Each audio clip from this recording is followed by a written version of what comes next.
शांति।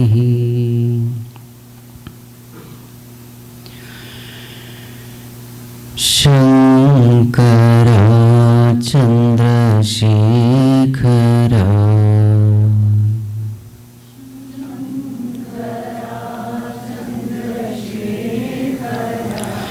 गंगाधरा सुमनोहरा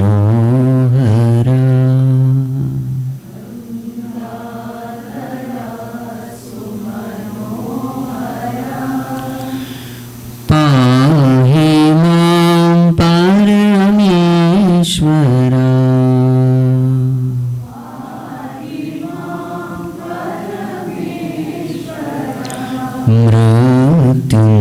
मृत्युंजय विश्वेश्वरा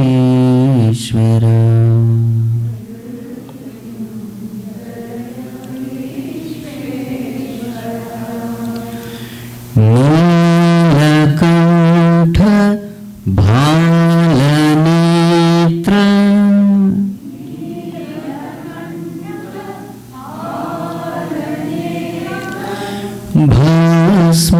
भस्मभूषित सुंदरा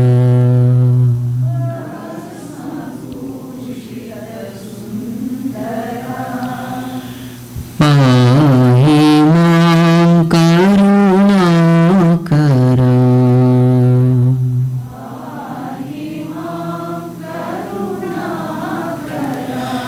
Girijesh ओंकारेश्वरा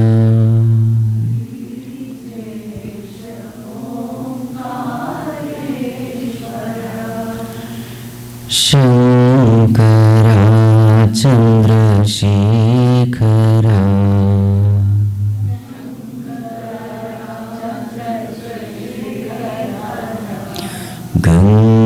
गंगाधरा सुमनोहरा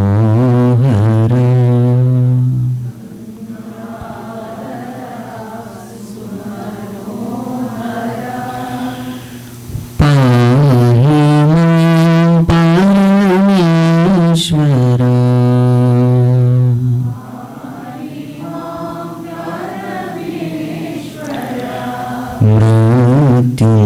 Mrityunjay Vishweshwara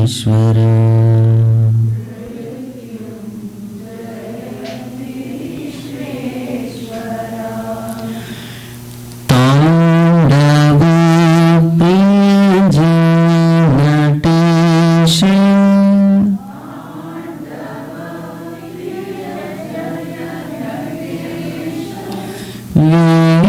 Vishwanath Maheshwara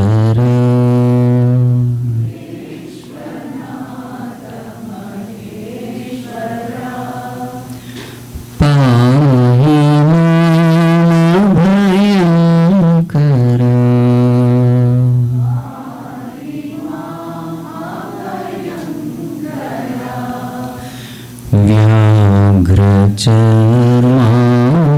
व्याघ्रचर्माम्बरधरा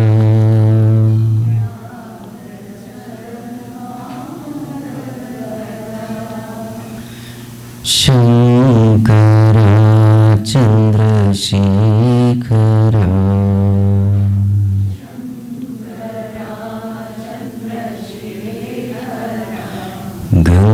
गंगाधरा सुमनोहरा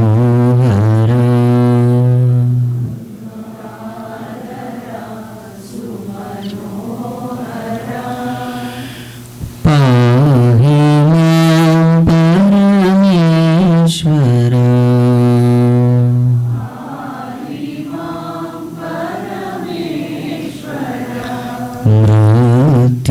Mrityunjay Vishweshwara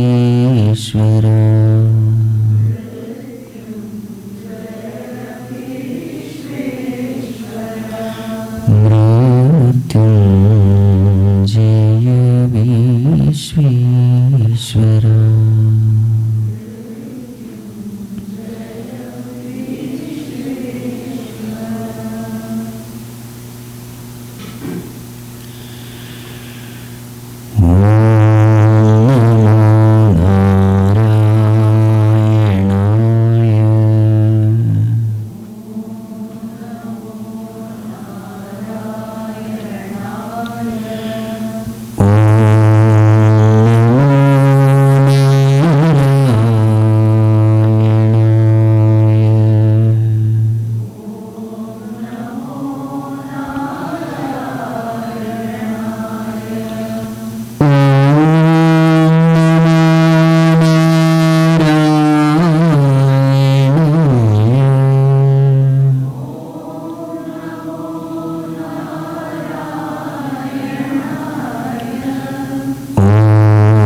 samgaha dhyanavasthitatagatena manasa pashyanti yam yoginaha yasyantam na vidusurasuraganaha devaya tasmai namaha devaya tasmai namaha.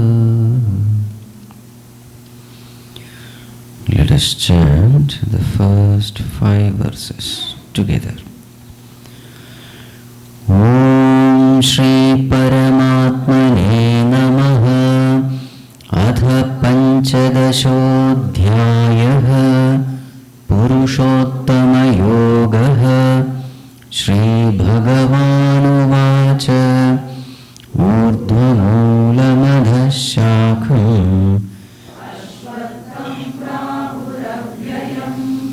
Chandamsi yasya parnani yastam veda savedavita adhaschordhvam prasratastasya shakhaah guna pravruddha vishaya pravalaah adhascha moolanyanu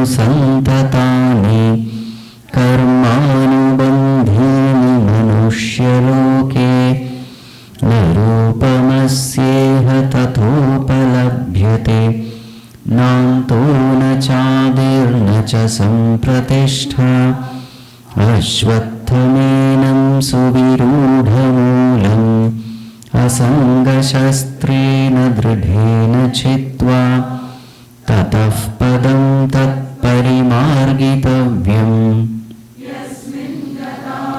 vartanti bhuyah tameva chadyam purusham prapadye yatah pravrittif prasrita purani nirmanamohajita sangadoshah adhyatmanitya vinivrittakamaah द्वन्द्वैर्विमुक्ता सुखदुःखसञ्ज्ञैः गच्छन्त्यमूढाः पदमव्ययं तत्.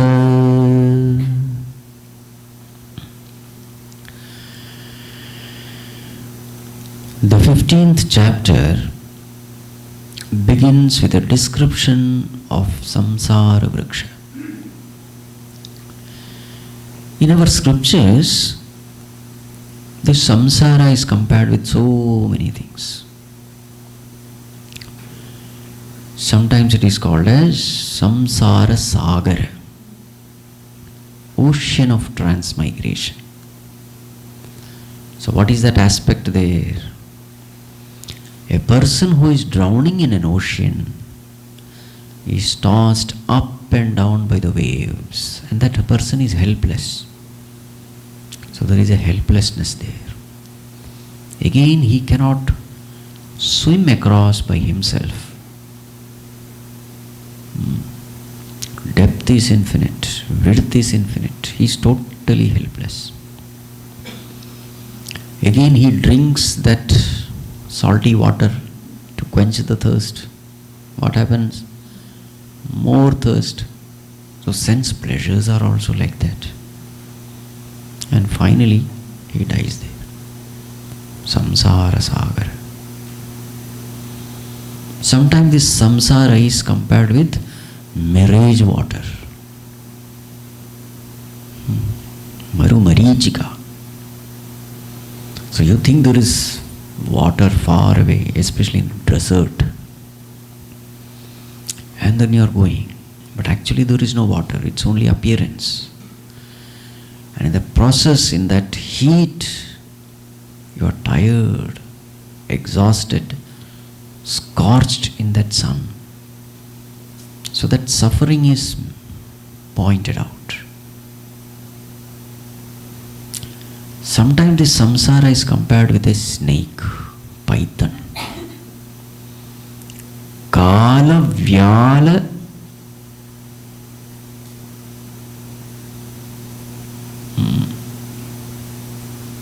what is that? Mukhagrastha.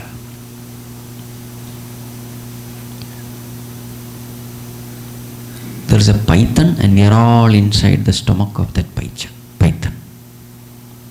And what is happening inside the stomach? We are getting digested. And what is that python? Kalavyala, python of time. Some have just entered into the stomach, young baby.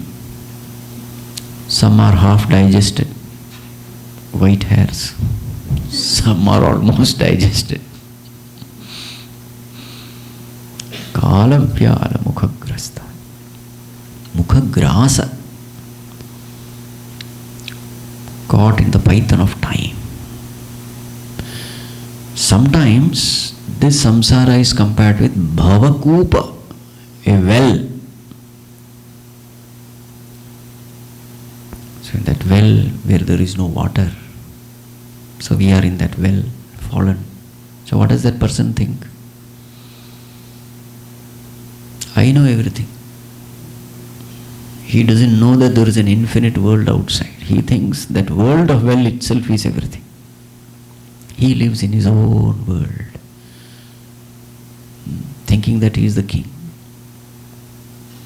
And he is in darkness also. A deep well is dark. And he can't come out unless somebody pulls him out. Again he can't come out unless he is willing to come out. Bhavakupa. And the term used is bhava. Bhava means to become. Constantly we are becoming this or that, thinking that if I become this, I will be happy. If I become that, I will be happy. If I get this, I will be happy. Get that, and it's going on and on and on. Sometimes this life is compared with a burning house. We are all inside that house. So I'm trying to make you all miserable, okay?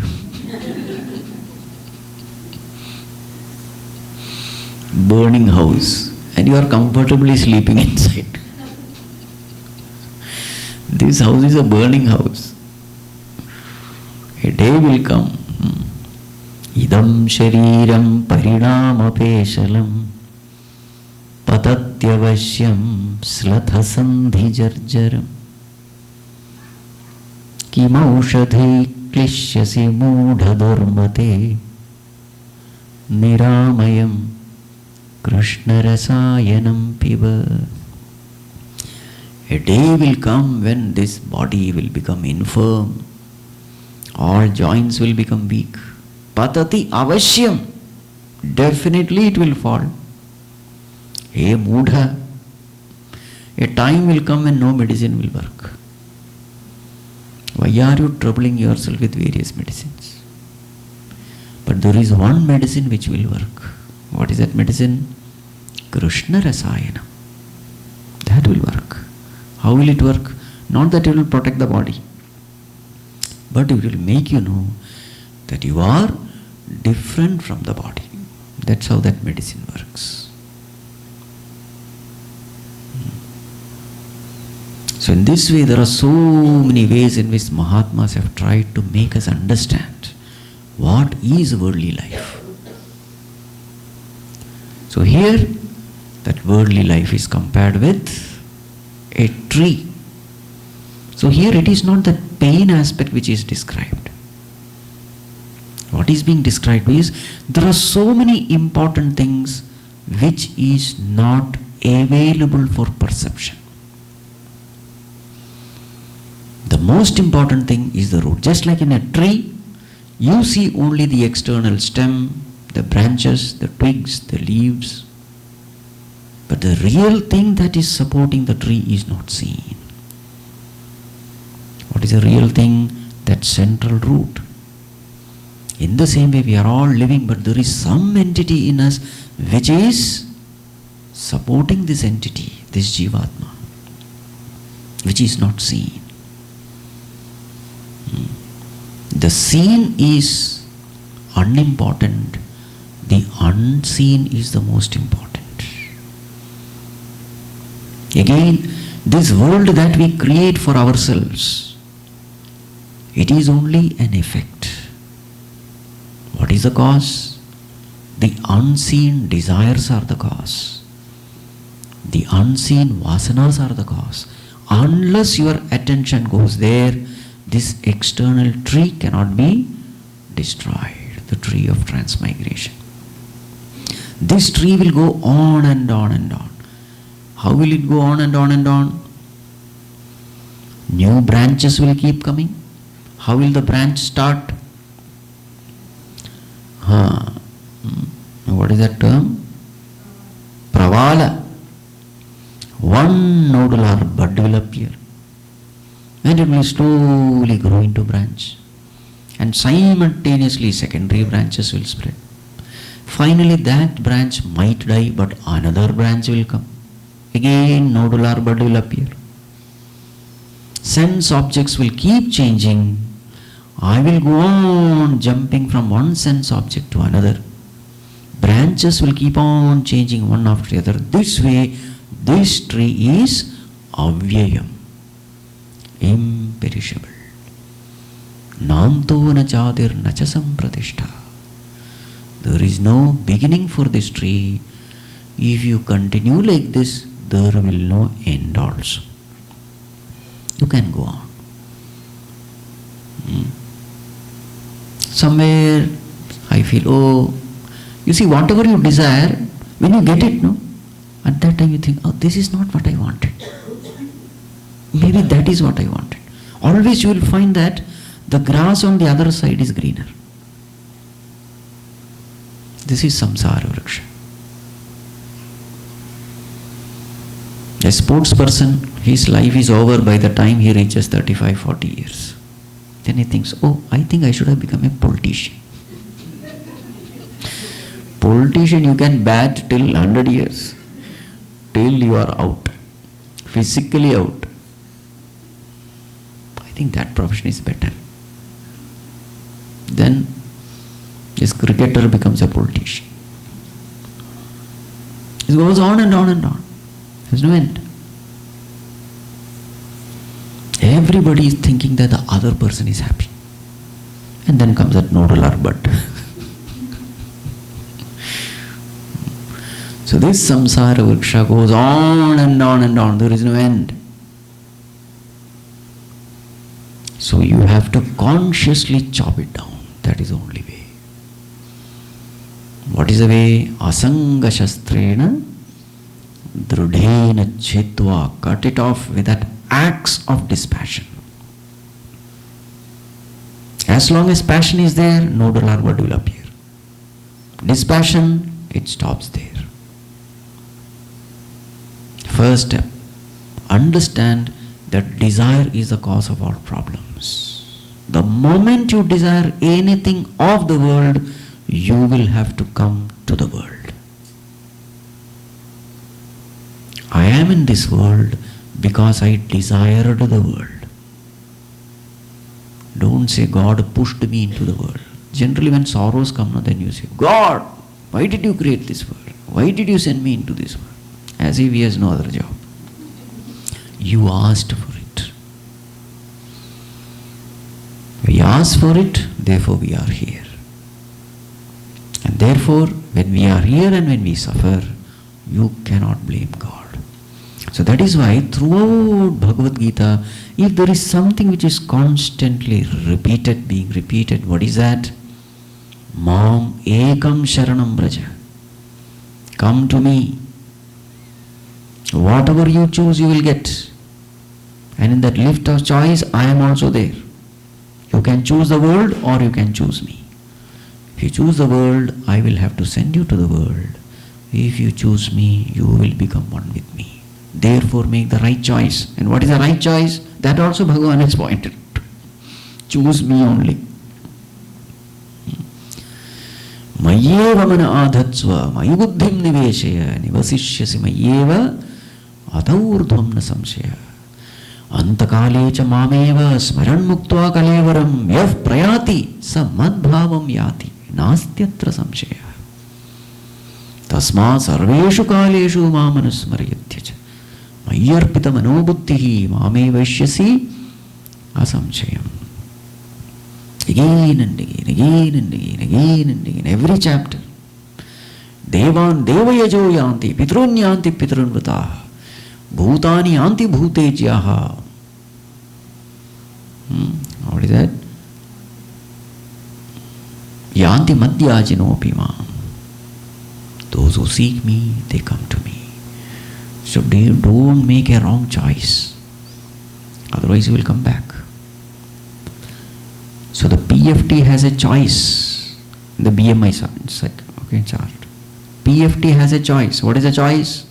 Either to choose Om or to choose OET.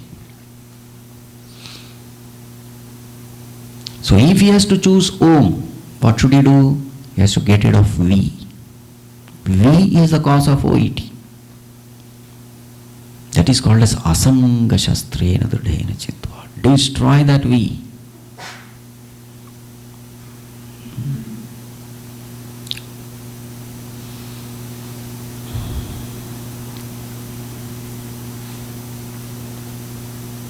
Swamiji, doesn't mean that we should give up all our family and profession and everything.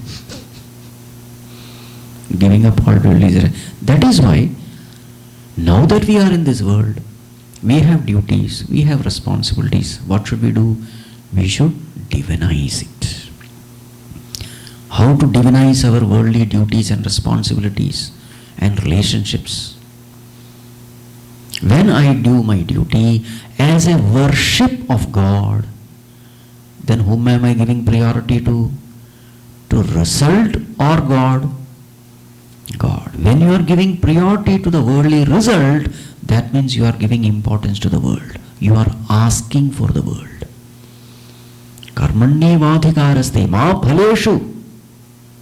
The moment your attention is upon the result, unconsciously you are seeking the world. Whereas, through your duty, when you say, Bhagavan, I want to please you through this duty, I want to worship you through this duty, then what is given importance? Bhagavan is given importance. So therefore, when we say don't desire the world, doesn't mean give up all worldly responsibility, duties, run away from people. No. Remain in the world and prove to the Lord that I want you. That is why Padma Patram Iva Ambhasa. Lotus flower is water. Remaining in water, it is detached from water. It doesn't run away from water. Remaining in water, it is untouched by water. This is the proof that, in the same way we have to remaining in the world, remaining untouched by the world. That is how I prove to God that I don't want the world, I want you.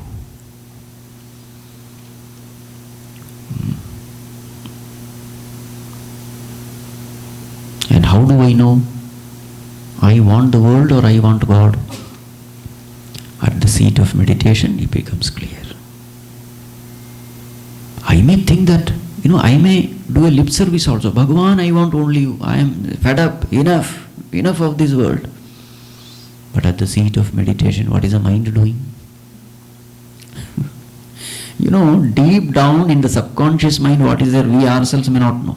Unless we dive deep into meditation, we will never know what is there. Deep lurking desires, vasanas. We come to know only at the seat of meditation. How do we know? The mind is not thinking of God, mind is thinking of the world. This is how I know that vasanas are still there. Secondary roots are very strong. At the seat of meditation, how effortlessly the mind is at the feet of the Lord. At the feet of the Lord means what? Consciousness. We may use different language. Language of knowledge is abiding in the self. What is language of devotion? Remembering the lotus feet of God. Remember, they are all one and the same. One is the language of the head, the other is the language of the heart. Don't get confused. One Mahatma says, Bhagavan, may I remain a dust at your lotus feet. And another Mahatma says, may I abide in the self. Remember, the language is so different, but it is one and the same. One is the language of love, the other is the language of knowledge. One is the language of the mind, the other is the language of intellect. Choose your language, it doesn't matter. But inside, the same thing is happening. Two things are there, world and God. Where is your mind gravitating towards? You know it. As you grow in spirituality, Vairagya develops, Bhakti develops, Viveka develops. With Viveka, you are clearly able to distinguish between consciousness and thoughts. With Vairagya, you are able to detach from thoughts. With Bhakti, you are able to attach to consciousness. So therefore, all these values are necessary. The richer you are in these values, more effortlessly this meditation happens. Effortlessly you are able to detach from the thoughts because you are having no raga dvesha towards thoughts. So detachment happens effortlessly. Attachment to consciousness happens effortlessly because there is lot of love, reverence, respect. Because you have studied, you know what this consciousness is. As we have seen in the morning, Mundaka Upanishad. The consciousness is the very support of the whole world. With great reverence you turn. So these two processes, detach and attach, how efficiently it is happening, that efficient will be your meditation. And if the whole process has to be smoothened, the one thing to be done is effacement of ego. Tameva chadyam purusham prapadye yatah pravartihi prasada purane. I bow down. Through karma yoga, through bhakti yoga, through jnana yoga, as much as possible, through all these different methods, kill that ego. Then you are able to do that meditation with Bhagavan Ramana Maharshi says. What is that meditation? Ahamayam kuto bhavati chinvata aipatatyaham nija vicharanam ahaminashabhajahamahamantaya Spurati hridsvayam paramapurnasa. Then you are able to do this meditation. At the seat of meditation, there is this ego which is appearing as aham. That is called as aham vritti. It is not real aham. It is a duplicate aham. He is a thief. He is existing because of real aham, but he poses as though I am the real aham, the ego. And the cause of all our sorrow is this ego. Ahankara or aham vritti,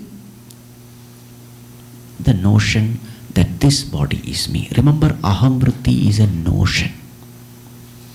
Is a notion in the mind. It's a bundle of wrong thoughts. It is also a thought. What is ego? What is the definition of an ego? Ego is nothing but a bundle of thoughts. A bundle of wrong notion. How did we develop this bundle? With our own foolish analysis of life, divorced from scriptures.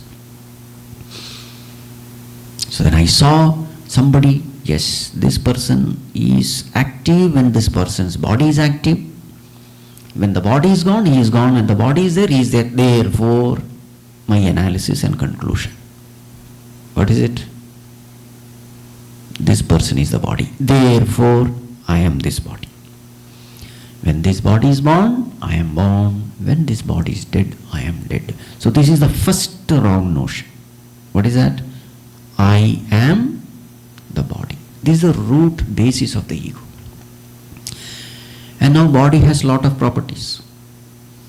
Long, short, thin, fat, beautiful, ugly. Now I start comparing myself with others.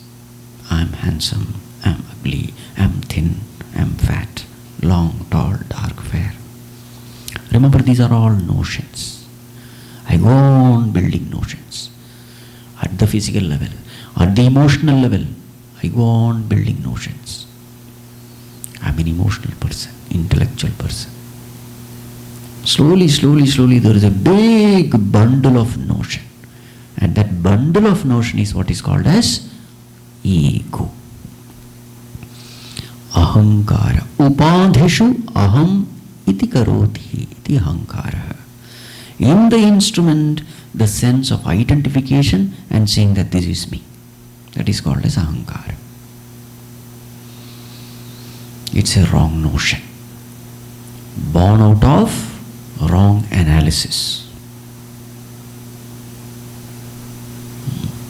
This is this aham vritti which is standing between me and the true aham. Bhagavan is residing in the heart as the very self in us. But now this aham vritti covers it. It veils. So, before attacking this veil, thin down this veil. So how do you thin down? Through seva, through karma yoga, bhakti yoga. Then slowly this veil becomes thinner and thinner, weaker and weaker. Then finally give a solid blow. That solid blow comes at the seat of meditation. As the mind becomes more and more pure, you clearly start seeing a difference between aham and aham vritti. If the mind is not pure, they appear to be one. I am not able to see. Just like that, when you see the hand, everything is clean. But when you see using a microscope, you see all, impurities very clearly. So in the same way, as we progress in sadhana, mind becomes more and more sensitive, subtle, pure. In that pure mind, you clearly see the difference between two. One is aham, the other is aham vritti or ego. Why are you able to observe your ego? You are able to observe your ego because you are not your ego. There is an observer-observed distinction. Anything which is not me, I cannot observe. I can observe. You are able to watch it. But in order to watch something, there has to be a difference. The difference is what happens during purity. So, aham witnesses aham vritti. And the law of meditation is, the moment a thought is witnessed, the thoughts die. If you are not witnessing it, the thoughts will not die. A thought which is a part of the witness will remain. But the moment that thought is separated from the witness and when you observe it, that thoughts die. So at the seat of meditation, what do? You remain as aham and start witnessing aham vritti. Ahamayam kuto bhavati chinvatah. I, wonder of wonders, patatyaham. The aham vritti falls. Why does it fall? It falls because it is nothing but a bundle of thoughts. Any thought which is witnessed has to fall. This aham vritti is also a thought. There is only one thing which is not a thought, which is that aham, the pure consciousness.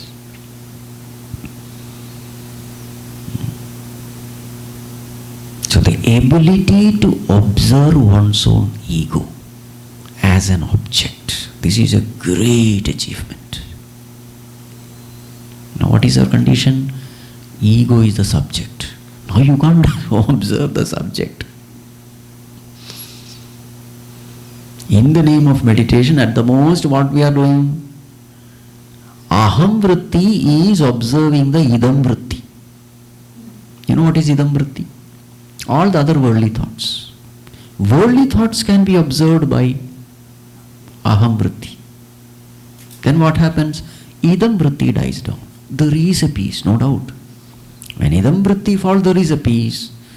But the real villain is still alive. Where is that villain? He is along with the observer. Come, let us observe. He joins aham and says, come, let us observe and silence this mind. He said, yes. Thief is with the police. And all chota mota gundas are all caught. The real leader of the gang is with you. So that half an hour meditation, what you do, some peace. Very nice. That fellow is still alive. So the moment you come out of meditation, satsanga, bas, finished. He creates. If you want to destroy a tree, you can't just destroy by clipping off all the leaves. Root of all problem is the ego. So this is what you have to do at the seat of Tataf padam tat parimargitavyam yasmin gatana nivartanti bhuya. This parimargitavyam has to be done like this. Tat padam parimargitavyam. Shifting your attention to aham and making aham vritti an object of witnessing. This is parimargitavyam.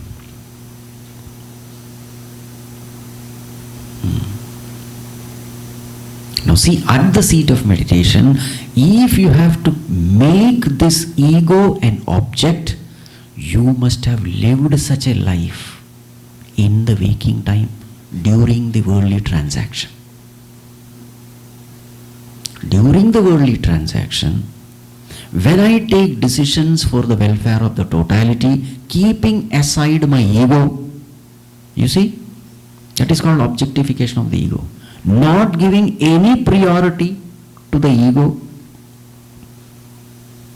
but giving priority to the welfare of the world.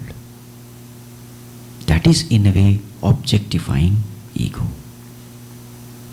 When you take decisions influenced by the ego is subjectified. When you take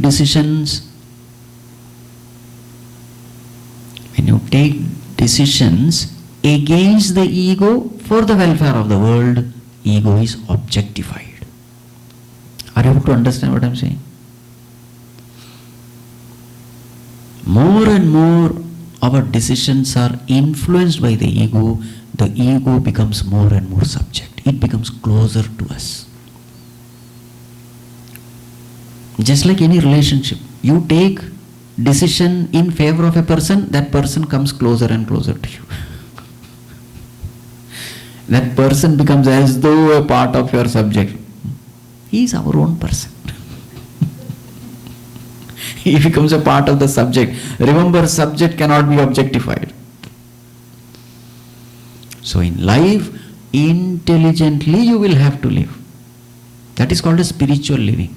Not giving any priority to the ego, not getting biased by ego's likes and dislikes. When I take decisions, mind becomes pure. Mind becomes pure means what?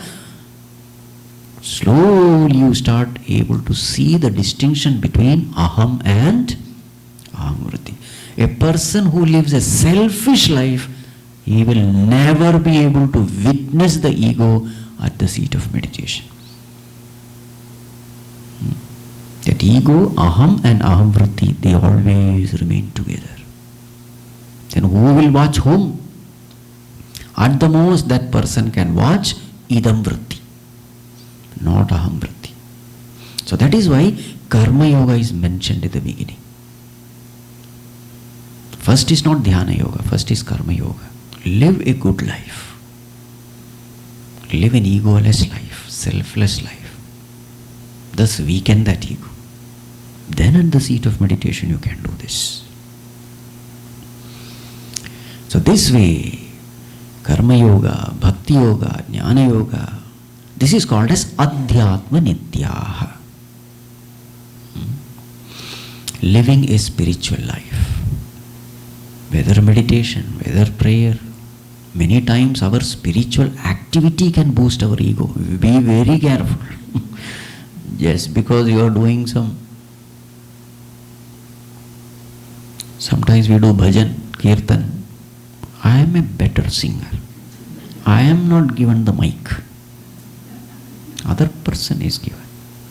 And what is being sung? Bhagavan's glory is sung. But actually really speaking, many times we are singing our own glory only.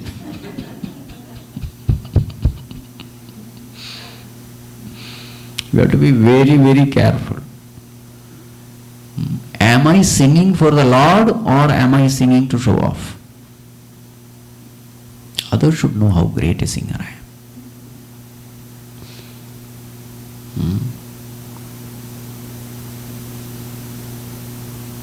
Every activity has to be scrutinized. Every intention behind every action should be checked. Why am I doing? Is there that fellow there, silently hidden?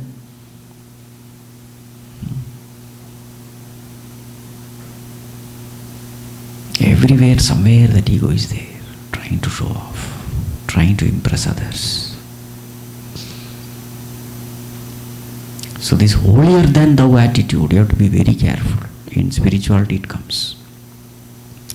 I am doing all sadhanas, but somehow this sadhana is actually nourishing my ego.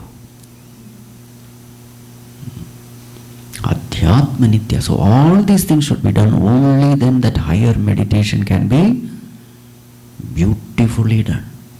If you have really starved your ego, punctured your ego, effaced your ego, then at the seat of meditation, aham vritti becomes a very clearly an object of perception. There is no difficulty. Adhyatma Nitya. So as a result of Adhyatma Nitya, what happens? So the first Nirmanaha will happen. The rest, everything is just the byproduct. Destruction of ego is the main thing. After that, moha will go away, kama will go away, sangha will go away, dvandva will go away, bas, over. The rest, everything just like a pack of cards, as they say, no? First card has to fall. What is that first card? Mana is the first card. That's why first itself Bhagavan uses that. You see, these are the little beauties of Bhagavad Geeta.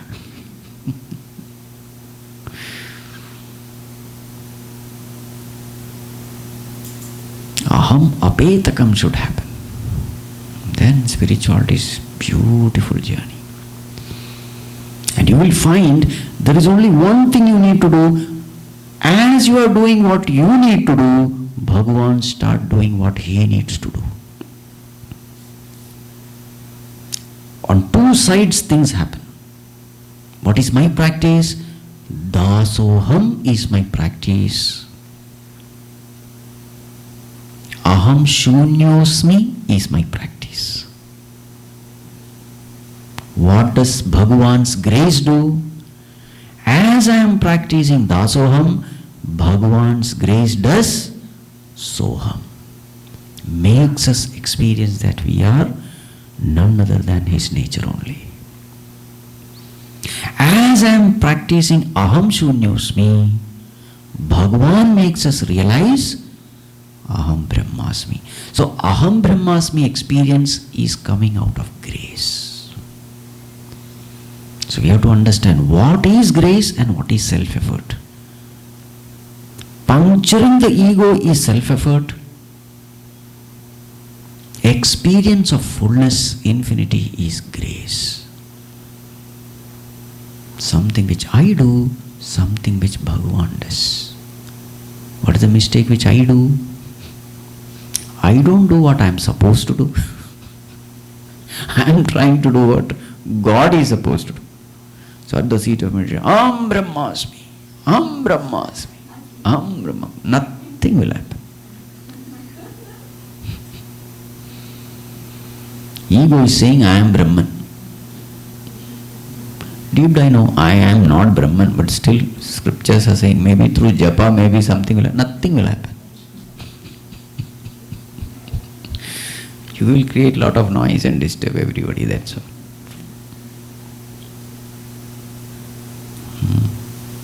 Something which I have to do, something which cosmos has to do, Bhagavan has to do. In deep sleep also it is the same thing that is happening. How do you go to sleep? There is something which I have to do. And there is something which has to happen. What is that which I have to do if I want to sleep? Work hard. Just the opposite.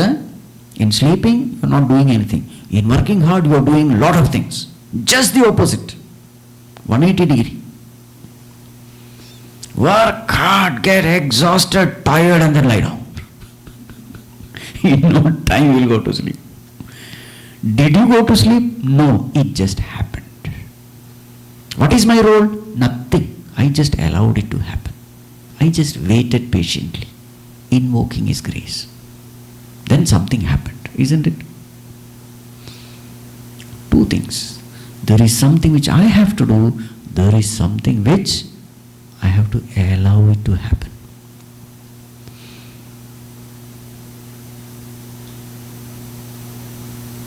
Tesham satatayuktanam bhajatam pritipurvakam dadami buddhiyogam tam yena mam upayanti te teshamevanukampartham aham ajnanajam tamah nashayami atmabhavastha jnanadipena bhasvata. Those people who worship me, they are all saguna upasakas, they don't know the highest truth and all that, but out of love they worship me. Dadami buddhi yogam, I give them that knowledge.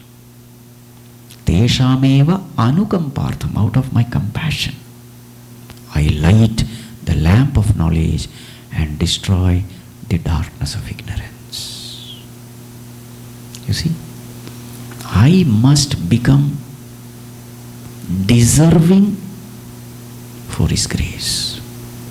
Everything happens by grace only. That highest experience happens only by grace, not by effort.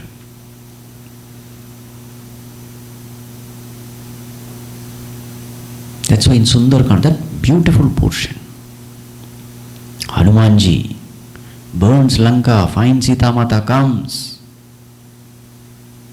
and then Bhagavan Ramchandra is saying, Tulsi Raman especially, Ramchandra is in tears. Oh Hanuman, how did you do it? You did everything. I am so grateful to you. I am not even able to look at you. I am so indebted by you. And Bhagavan is in tears and looking at Hanuman. Throughout my life, I will never be able to come out of this debt. And as Bhagavan is praising Hanuman, what did Hanuman do? He did not say, oh, Bhagavan is praising, so I deserve this praise. I will pat my back. Immediately Hanumanji falls at the feet of Bhagavan and says, Bhagavan, trahimam, save me. Save me from what? Ego.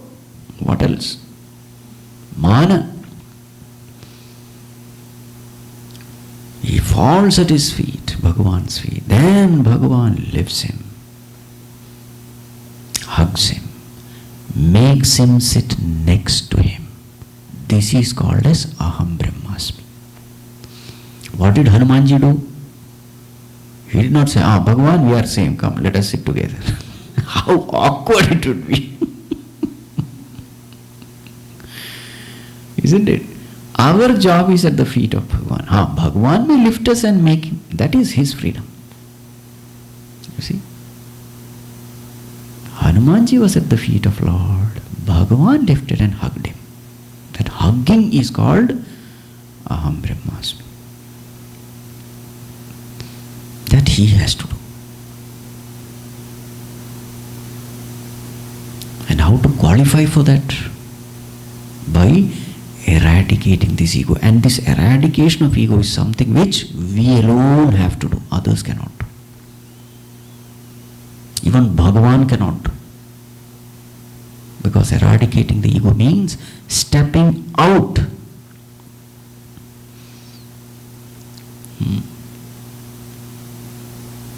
It is something like sunlight, The room is dark. Sunlight is shining out brilliantly, but the room is dark. Why the room is dark? Doors and windows are closed. Now what can the sun do? Sun cannot do anything. It is waiting there outside on the wall.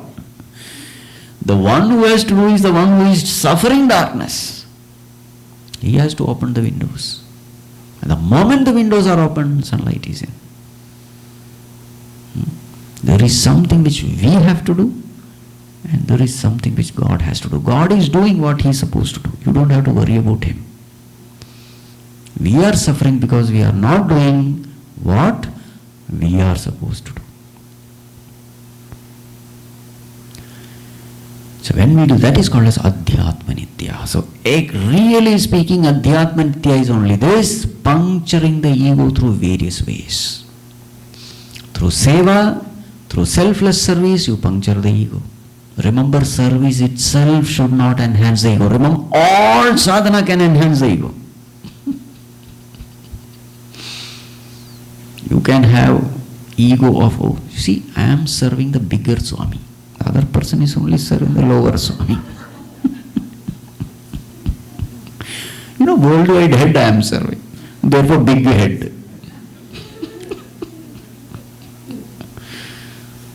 Beware, I am telling you.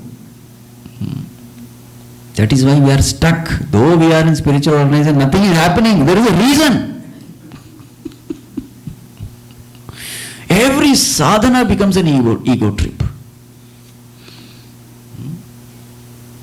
Seva becomes an ego trip. Bhajan becomes an ego trip. Everywhere I am trying to boost my ego only.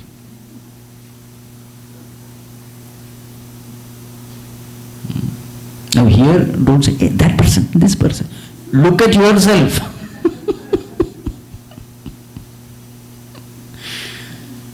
It is not it's not a blame game. Find out, is such a thing happening in me?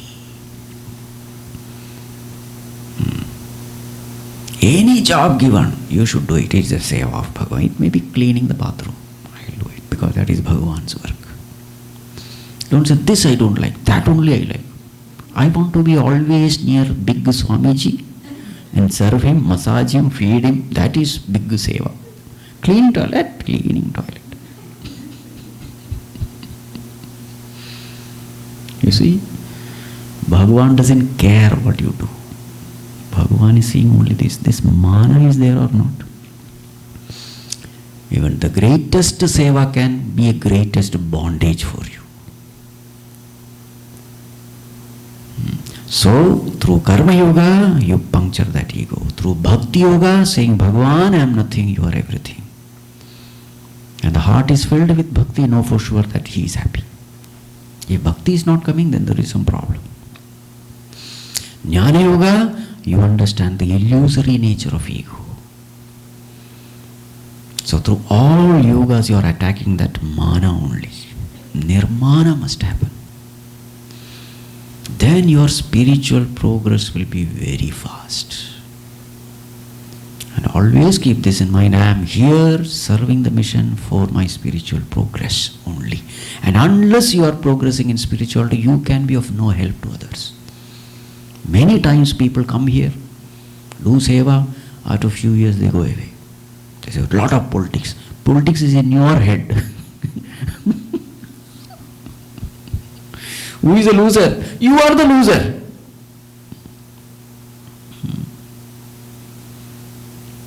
Why are you paying attention to politics done by others?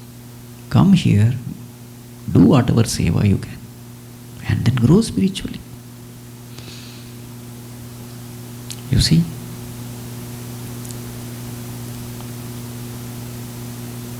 Every time you are hurt, tendency is not to come back again. Remember, that is a wonderful opportunity, because who is getting hurt? Ego is getting hurt. It is painful. Don't run away from that pain. That pain is necessary. Very soon it will become a blessing in disguise. They are all the secrets of spiritual progress. If somebody is hurting your ego, keep that person near you. Every time that pain comes, analyze that pain. Oh, see, that person is that pin who has pricked my balloon of ego.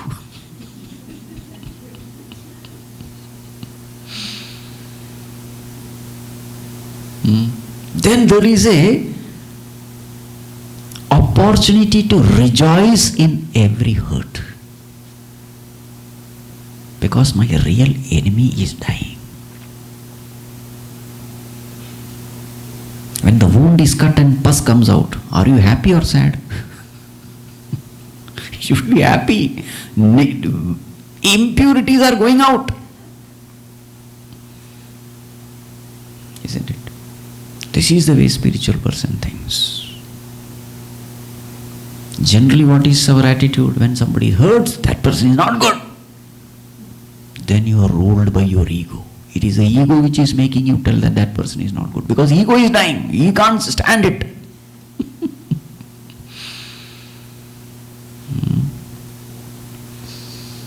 Nirmana moha chitasanga dosha. This is the way this verse has to be analyzed. Okay? Adhyatma nitya should take away that mana. Then rest everything will happen. Mana will lead to, when mana is gone, moha is gone. Moha is gone, kama is gone. Kama is gone, sangha is gone. Sangha is gone, dvandva is gone. Such amudhaha tat avyayam padam gacchanti. This is sadhana. World is designed to do sadhana. We have to just cooperate. That's all. Whatever situation God has put us, there is a reason. Don't run away from that situation, from that opportunity of seva. Remain there with this attitude. And one more thing I have to say. The more and more you are trying to efface this ego, God does everything to take care of all the other material needs. Devan bhavayatanena te deva bhavayantu vaha parasparam bhavayantaha shreyah param avapsyata ishtan bhogan hi vo devaha dasyante yajna bhavitaha. Those people who are living such a life of sacrifice, ego sacrifice, ishtan bhogan devaha dasyante. Whatever you need will come. Whatever your desires are will be fulfilled. Because a desire of an egoless person is not his desire, it is a desire of the samashti. An egoistic person will have only egoistic desires. To the extent you are effacing your ego, desires also get refined. Those desires get aligned with the divine will. And then what happens? Those desires will come true. That is called as Sankalpa Shakti. That person has a desire, that Mahatma, the cosmos aligns itself to fulfill the desire of an egoless person. Because that is not his desire, it is the desire of the Samashti. That is why great Mahatmas, whatever Sankalpa they do, it comes. It comes to pass. Because there is no selfishness in it. To the extent ego is strong, to that extent we are selfish, to that extent we are cut off from the divine. And to the extent we are cut off from the divine, most often our will is against divine will. That's why nothing happens.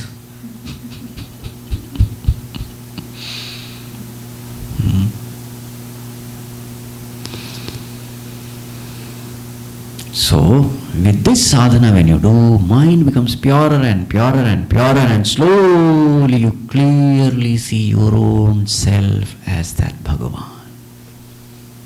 You are in the lap of the Lord, never away from God. ever in touch with God, in communion with God. That God is consciousness. That padam, avyayam padam, is described in the next verse. Na tad bhasayate suryah na shashanko na pavakaha yad gatva na nivartante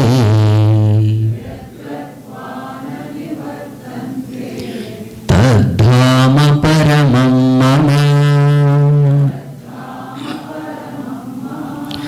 na tad bhasayate suryah na shashanko na pavakaha yad gatva na nivartante tadhama paramam mama.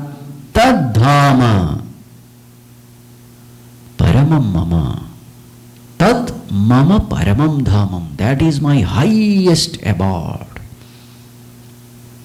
Yad gatva na nivartante, reaching which there is no comeback. So what is that abode? So don't think that abode is somewhere outside. It is right here, the very consciousness in us. It is not some external world, Vaikuntha, Kailasa, etc. Knowing myself as I am, that itself is the abode.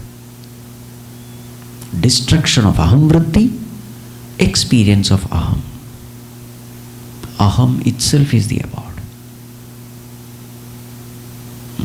Now this verse is inspired from the verse from Kathopanishad. What is that verse which we use for Arati and all that? In Mundakopanishad also it comes. Na tatra suryo bhati na chandra tarakam nema vidyuto bhanti kuto yamagni tameva bhantam anubhati sarvam tasya bhasa sarvamidam vibhati. That verse is the inspiration for this verse. So while doing Arti, this is what we chant. Na tatra suryo bhati. That light of consciousness, it is, the sun cannot shine it. Tatra suryo, na tatra suryo bhati na chandra tarakam. Moon, the stars, none of these luminaries can illumine this consciousness. Then what to talk of this fire? We are saying, Bhagavan, we are helpless. I am doing something foolish, please forgive us. I am trying to see you with this light. In fact, you are that light of consciousness because of which I am seeing this light and all the other lights are seen. So please forgive our foolishness. That's the meaning, okay? In those times, the old temples, etc., if you see, the Garbhagriha is always dark. Only during Aarti time you can see God, otherwise you can't see. It's all dark. Dark because of lack of light and dark because of camphor. Too much of camphor. Because it leaves that black thing, you see. So the whole Garbhagriha is dark. Only when that light is, and the Aarti comes, you see Bhagavan with all alankara, etc. So Bhagavan, please forgive us, we are trying to see with this light. Actually you are that light of consciousness because of which all the other sources of light are seen. Kutaha iyam agnihi, how can I see you? Tameva bhantam anubhati sarvam, you shine, therefore everything shines. Tasya bhasa sarvamidam vibhati. So this verse is inspired by that verse. Natad bhasayate suryaha. That state cannot be illumined by sun, na shashankaha, not moon, na pavakaha, not fire.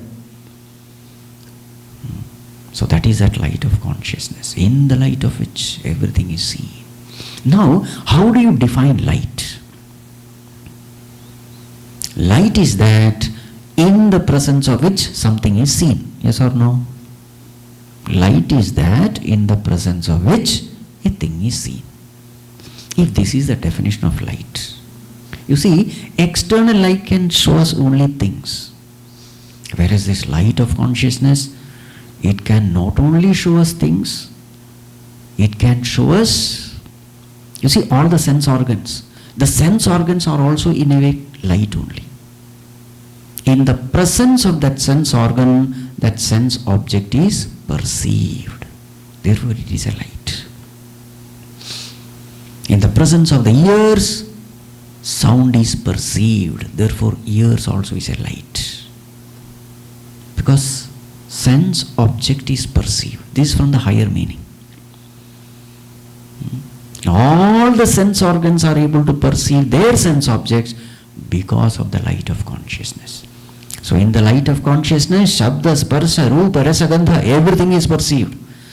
In the light of consciousness, even thoughts are perceived.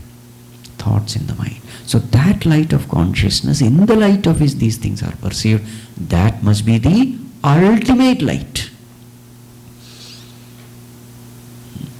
That is Mama Paramam Dhama, that is my abode, Bhagavan says. That consciousness is me. Meditate upon me as I am. So when Bhagavan is defined as consciousness, how far is Bhagavan from us now? Even to say near is wrong. Even our own breath is far away. Consciousness is the nearmost. In fact, there is no distance. So near Bhagavan is. Knowledge puts an end to all sorrows, you know. Many times people say, oh, I am so unlucky. I was not born in Treta Yuga. So therefore I could not see Rama. I could not see Krishna because I was not born in Dwapara Yuga. I am so unlucky. I could not be with Shankaracharya. And many people are here. I could not be with Gurudev. Especially the younger generation. You see, you are always with these mighty ones. Why? Bhagavan himself is there. All of them became great because of meditation on Bhagavan. And that Bhagavan is right here. What are you talking? All this inferiority complex goes away. That is the beauty of this. All the Mahatmas had the vision of Bhagavan in this way only. Isha darshanam swa atma rupatah. What is Isha darshanam? Atma darshanam itself is Isha darshanam. I am always with that Lord. That Lord who has been worshipped by all great people. So I am not losing anything. And that consciousness is pristine, pure even in Kali Yuga also. Nothing happens.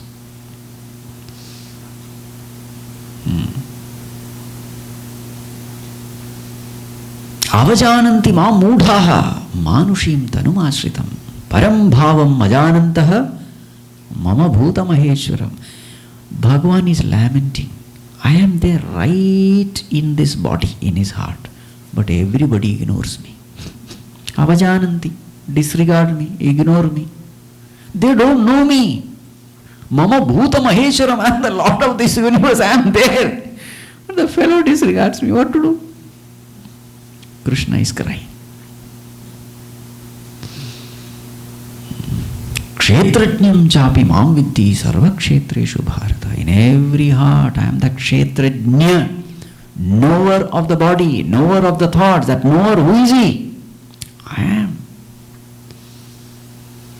Ishvara sarva bhutanam hriddeshe Arjuna tishtati. Sarva bhutanam hriddeshe. So this is the greatest gain of a spiritual person. He never feels lonely. I am with my Bhagavan all the time. In fact, he enjoys ahamvritti also. He keeps a distance from Bhagavan. You see, when ahamvritti is there, you can keep a distance. As Ramakrishna Paramahansa says, I don't want to become God. I want to enjoy God as a devotee of God. That's also beautiful. You see, with the ego, you can enjoy the consciousness. But only thing is that ego has to be ego of a devotee. That's what Ramakrishna Paramahamsa says. I keep ego of child so that I can enjoy Divine Mother. The difference is to be there. He says, I don't want to be sugar. I want to be an ant to enjoy sugar. So then that becomes bhakti. Dvaita bhakti. That is also beautiful. Equally enriching, fulfilling. Because while transiting in this world, you have to identify with the body. So ego has to be there. Fine, let that ego be the ego of devotee. There is no problem. Then that ego will never harm you.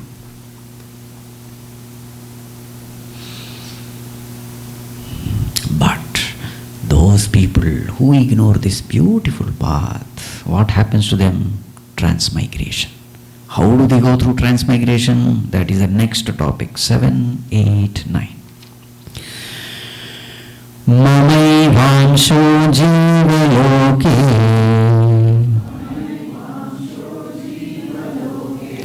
jivabhutas sanatanaha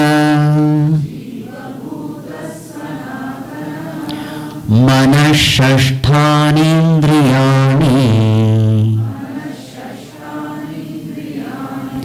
prakritisthani karshati Mamaivansho jivaloke jivabhutas sanatanaha manashashthani indriyani prakritisthani karshati shariram yadavapnoti yacchapyutkramati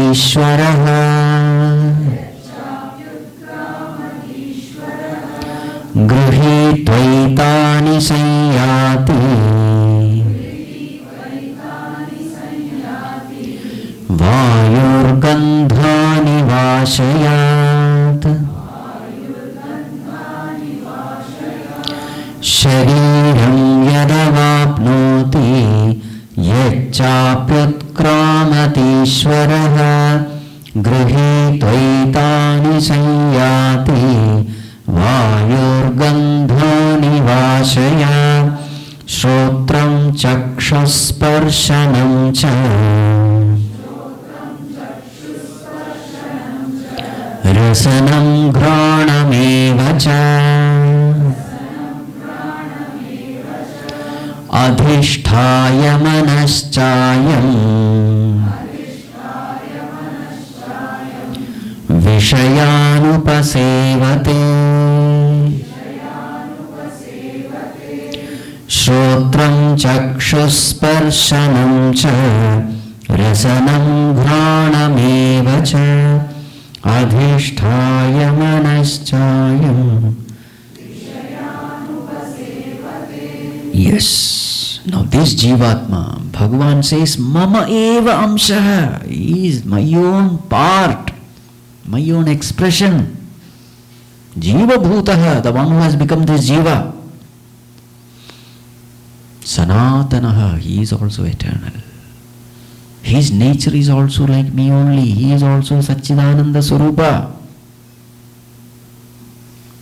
So what is the definition of Jivatma? Always remember this. Ignorant Paramatma is Jivatma. Okay? Out of his ignorance, he is wandering in this world. Suffering. Birth after birth. Now, these statements are very strange statements. These three statements, grammatically. Put haphazardly. So first, to put it in an order, go to verse number 8 and take the second pada. So every verse has 4 padas. 1, 2, 3, 4. Go to the second pada. Yacchapyutkramati Ishvaraha. This is how you have to start. Yat cha utkramati Ishvaraha. Here yat means yada. Yada Ishvaraha Utkramati. This is the first. Here Ishvara means who? Jivatma. Here Ishvara has nothing to do with Ishvara.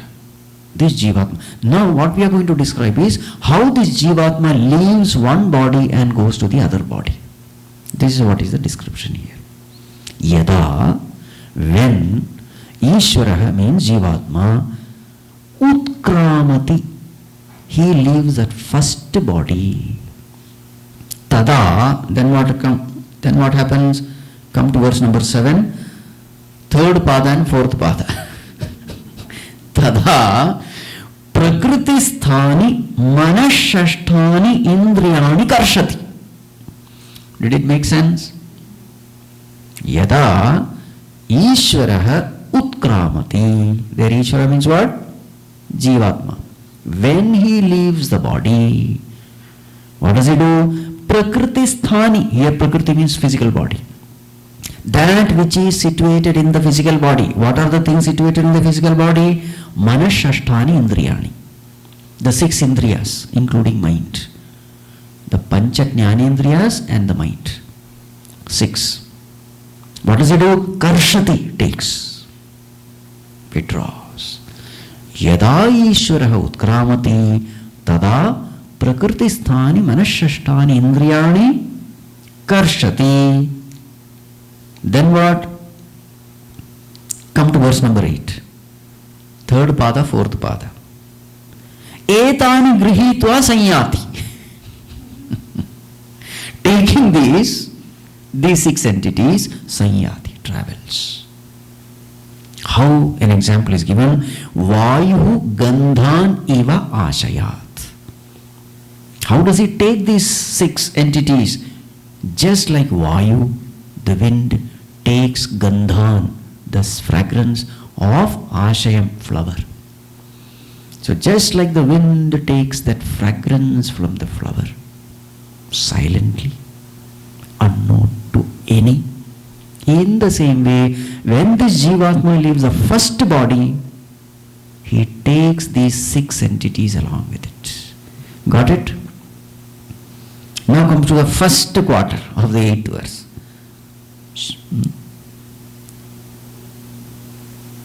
Shariram yat avapnoti. Yat shariram avapnoti. Now this shariram is the second shariram. He has left the first body. Avapnoti means he obtains. Yat shariram avapnoti. Whichever body he attains. What does he do? Now the next whole verse, verse number 9. Shrotram chakshusparsanam cha rasanam granam cha adhishtaya. Tatra adhishtaya. Fixing it. All these 6. Shrotram, chakshu, sparsanam, rasanam, granam, manaha. 6 things have been taken. Now these 6 things have to be put in the new body. Adhishtaya vishayan upasevate. Then again does the same thing. Vishaya seva. Vishaya bhoga. So what is being said here? This Jivatma, Bhagavan says, he is my Amsha only. But now he is going from body to body because of his desires. So how does he go? The moment he leaves the first body, he takes up all these 6. And then goes to the next body, puts it into the respective sockets, and then start indulgence again. Now see, if you have studied Tattva Bodha, you know that there are not 6. How many entities are there? 19 entities.